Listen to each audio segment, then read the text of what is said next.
এই শহরে অভাব বলতে আমি যা বুঝি, আমি তাদের নাম রেখেছি ভালোবাসা।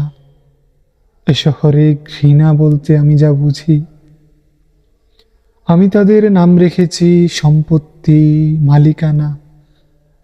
এ শহরে যা কিছু অভ্যেস, যা কিছু ভাবায় খুব, আমি তাদের স্মৃতি বলি। এ শহরে যারা বুঝেও না বুঝার ভান করে নিজের বোঝা চাপিয়ে দেয় অন্যের ঘাড়ে, আমি তাদের গণতন্ত্র বলি। এই শহর যখন জল থই থই বজ্রপাতে কান ঢাকা দায়, তখন জলের মানেই মিছিল বুঝি, বজ্রপাতকেই স্লোগান ভাবি।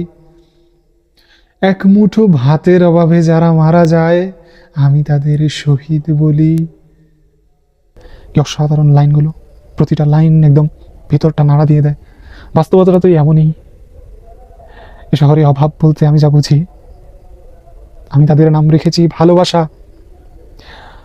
ভেবে দেখুন, আপনার এখনো যা কিছু অভাব, যা কিছুর প্রয়োজন মনে করছেন, প্রতিটা ভালো প্রয়োজনই প্রতিটা মানুষের কাছে ভালোবাসা। সাধারণ, আশা করি ভালো লেগেছে। আর কবিতা মানেই কবিদের প্রতিবাদ, কবিদের মন থেকে তুলে ধরা সৌন্দর্য। তারা কোনো কিছুকে অতি সাধারণভাবে বিশেষায়িত করে না, আবার কোনো কিছুকে প্রতিবাদ করলে সাধারণভাবে করে না। কবিদের ভাষাই আলাদা। সো ভালো লাগলে শেয়ার দেওয়ার চেষ্টা করবেন, ইনশাল্লাহ আরও ভালো আবৃত্তি প্লাস ভালো কবিতা।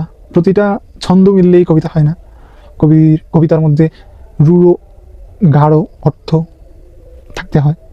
প্রতিবাদী বলেন, সৌন্দর্যের বিশেষায়িত বলেন, ভালো কবিতা।